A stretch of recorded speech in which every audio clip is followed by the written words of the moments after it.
అప్పుడు బోధించారు, సమీకరించారు, పోరాడారు. కానీ 90 నుంచి ఇప్పటి వరకు బోధించుడు విడిచిపెట్టారు, సమీకరిస్తారు, పోరాడతారు. కానీ ఆ సమీకరణ పోరాటం అనేది ఎవరి కోసం జరుగుతుందంటే బూర్జువా పార్టీల జెండాలు ఎత్తి వారి మనుగడ కోసం, వారు అధికారంలోకి రావడం కోసం, మన అస్తిత్వాన్ని బలంగా పెట్టి వారి జెండాలు పోసి వారిని అధికారంలోకి తీసుకురావడం కోసం పోరాడి సమీకరిస్తున్నాం. ఇది సరి అనేది కాదు. ఎందుకంటే ఒక లీడర్ అనేవాడు 10 మంది లీడర్లను తయారు చేసిన అవసరం ఉంది. కానీ ఈ రోజు లీడర్షిప్ ఎట్లా ఉందంటే ఒక లీడర్ ఎదిగే తర్వాత ఇంకొక లీడర్ ఎదుగుతున్న తరుణంలో వారిని ఏ రకంగా పడగొట్టాలనే ఆలోచనతో ముందుకు సాగుతున్నారు. కానీ అది సరైనది కాదు. ఎందుకంటే ఒక్కరిని నువ్వు ఏమి కూడా చేయలేవు. 10 మంది కలిస్తేనే ఏ కార్యమైనా కానీ చేయడానికి అవకాశం ఉన్నది సోదరులారా. ఎందుకంటే ఇంకా చాలా విషయాలు మాట్లాడాల్సి ఉన్నది. కానీ ఎందుకంటే సమయాతీతమైంది. ఇంకా పెద్దలు బహుజనవాదులు ఎంతో మంది మాట్లాడవలసిన అవసరం ఉన్నది. కాబట్టి చివరిగా ఒక అంశాన్ని నేను మాట్లాడి ముగించాలని అనుకుంటున్నా. సమకాలీన భారతదేశంలో ప్రస్తుతం డాక్టర్ బాబాసాహెబ్ అంబేద్కర్ గారి వాదం ముందుకు పోవాల్సిన అవసరం ఉన్నది. బహుజనవాదం ముందుకు రావాల్సిన అవసరం ఉన్నది. బీసీ ఎస్సీ ఎస్టీ మైనారిటీల రాజ్యము మరి భారతదేశంలో మరి ముందుకు రావాల్సిన అవసరం ఉన్నది.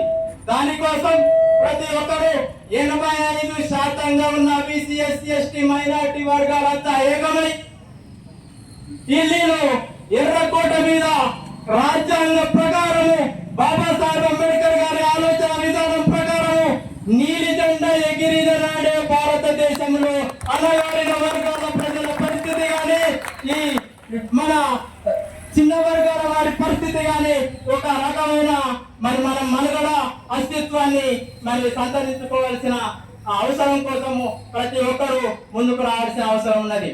భారతదేశంలో బాబాసాహెబ్ అంబేద్కర్ వాదం ఇంకా ముందుకు పోవాల్సిన అవసరం ఉన్నది. చదవండి. కానీ ఇప్పుడు మన పిల్లలు ఏం చేస్తున్నారంటే 10వ తరగతి ఇంటర్మీడియట్ రాగానే సెల్ఫోన్లు కలుపుకుంటూ బూజా పార్టీల జెండాలు పట్టుకొని వారి పార్టీల మీటింగ్లకు పీర్లు బిర్యానీ ఇవ్వగానే ఊరుకుంటా వారికి చేయి కొట్టుకుంటా జిందాబాద్ కొట్టుకుంటా ముందుకు సాగుతున్నారు. సోదరులారా, బహుజన యుద్ధం భారతదేశంలో మనుగడ సంతరించుకున్న నాడే మన అస్తిత్వం మనం ముందుకు పోవడానికి అవకాశం ఉంటది. మాన్యవర్ శ్రీ కాశీరామ్ గారు 1989లో మనం ముందుకు వచ్చి మరి ఎన్నో కార్యక్రమాలను రూపొందించి డాక్టర్ బాబాసాహెబ్ అంబేద్కర్ వారాన్ని ముందుకు తీసుకొచ్చి, కానీ 89 వరకు కూడా సోదరులారా మహాత్మా జ్యోతిబా పూలే అంటే భారతదేశానికి ఎవరికి కూడా తెలియదు. ఈ రోజు మరి బీసీ ఎస్సీ ఎస్టీ మైనారిటీలు మరి ఏప్రిల్ మాసాన్ని కొద్ది రోజులను కానీ బహుజన వాదాన్ని ముందుకు తీసుకుపోయే ప్రతి ఒక్క బిడ్డ ఎప్పుడో తెలుసు. మనకంటూ నారాయణ గురు, సాహు మహారాజు, మహాత్మా జ్యోతిబా పూలే, మరి డాక్టర్ బాబాసాహెబ్ అంబేద్కర్ గారు వీరందరి చరిత్ర ఎప్పుడైతే మాన్యవర్ శ్రీ కాశీరామ్ గారు భారతదేశానికి ఒక దిక్సూచిగా వచ్చారో అప్పుడు బహుజన వాదం అనే నినాదం భారతదేశంలో ముందుకు సాగింది. అందుకోసమే సోదరులారా, మన అస్తిత్వాన్ని కాపాడుకోవాలన్నా మన బహుజనవాదాన్ని ముందుకు తీసుకుపోవాల్సిన అవసరం ఉన్నది. మీరందరూ ఏ పార్టీలో ఉన్నా గానీ మరి ఏ రాజకీయ రంగాలలో ఉన్నా గానీ మీరందరూ బహుజనవాదాన్ని ఎత్తుకొని డాక్టర్ బాబాసాహెబ్ వారసులుగా ముందుకు పోవాలని ఈ సమయాన్ని ఇచ్చిన మా పెగడపల్లి మరి జయంతోత్సవ కమిటీ వారికి జై భీములు తెలుపుకుంటూ జై భీమ్ జై భారత్. ఒకటే నిమిషం మాట్లాడాల్సిందిగా విజ్ఞప్తి. అందరికి విజ్ఞప్తి చేస్తున్నాం అన్నారు. అందరం మనం భారత నాస్తిక సంఘం రాష్ట్ర అధ్యక్షులు దయచేసి ఉప్పురెడ్డి నరేష్ గారిని స్టేజ్ నుంచి ఆహ్వానిస్తున్నాం. హలో అన్నారు అంతా లేకపో కొంచెం నాకు దోషింది మాట్లాడుతున్నాను, ఏమనుకోవద్దు అన్నగారు అందరూ, ఓకేనా? అయితే అంబేద్కర్ సంఘాన్ని ముచ్చట్లు ముచ్చేది మనం ఎందుకు ఇంత నెగ్లెక్ట్ అవుతున్నాం? మనం మనం ఎందుకు నెగ్లెక్ట్ అవుతున్నాము?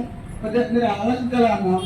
మనం కూడా ఇప్పుడు ఆయన దేవుడైన కదా కనిపెడతారని మనం కష్టం చేసుకుంటేనే కదా. అంబేద్కర్ గారు ఆ యొక్క ఆర్టికల్ పొందుపరచడం వల్లనే ఈ రోజు మనం తెలంగాణ రాష్ట్రాన్ని సాధించుకున్నాం.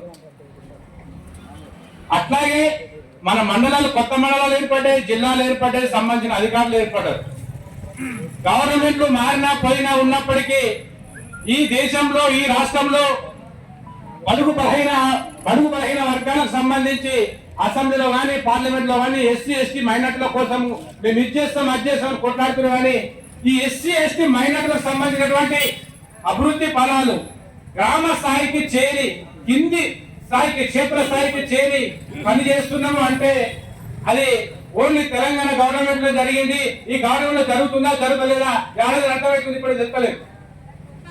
రెండవది, ఈ డాక్టర్ బాబాసాహెబ్ అంబేద్కర్ జయంతి, తర్వాత బాబు జగన్ జయంతికి మండల అధికారులు అందరూ, రెవెన్యూ డిపార్ట్మెంట్ కానీ, పోలీస్ డిపార్ట్మెంట్ కానీ, వెటర్నరీ కానీ, హాస్పిటల్ సంబంధించిన వాళ్ళు కానీ, ఎంపీడీ ఆఫీస్ సంబంధించిన ప్రతి అధికారి ఇక్కడ ఉండాలి. ఎందుకంటే ఈ మనకు జరిగే రెండు పండుగలు, బాబు జగన్ అంబేద్కర్ జగన్ ప్రోగ్రామ్ అఫీషియల్ జరుగుతుంది, అంబేద్కర్ జయంతి అఫీషియల్ జరుగుతుంది.